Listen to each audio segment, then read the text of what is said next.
Hey everybody, so it is week 2 for social studies and we have been studying the 13 original colonies.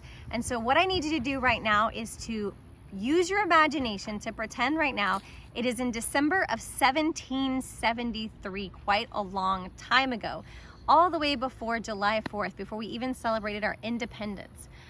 This week we're talking about the Declaration of Independence and what that is all about. So I need you to use your imagination right now to pretend we're all the way back in that time period, 1773. And why do I have sunglasses on and I'm out here at the pond? Because I want to tell you about something called the Boston Tea Party.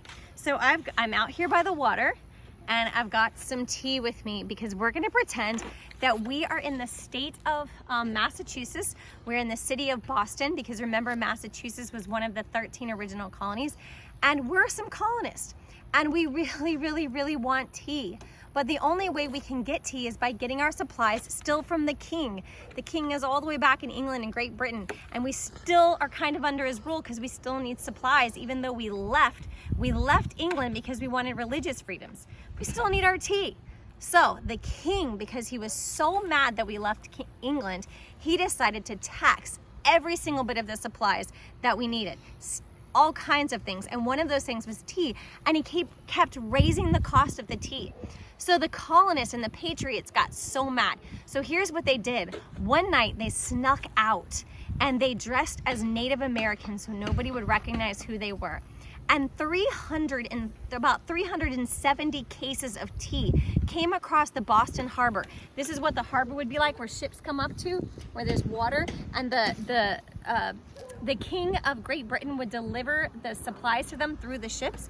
They wanted to show the king that we don't care about your supplies anymore. We can be independent on our own. We don't need your stuff. So they were dressed as Native Americans and they took this tea and they threw it into the harbor, all 300 cases of it. Now, I don't want to use too much of our tea because Mr. Painter actually likes this tea and he's going to get mad if I use it all up. But and he's filming right now and he's like, stop using my tea. But I just wanted to remind you of a really important part of history called the Boston Tea Party, when the patriots decided to show the king, we don't need you anymore. And that's when they decided they were going to come up with a letter to him called the Declaration of Independence. Now, the person who wrote the Declaration of Independence was Thomas Jefferson, who was a good writer.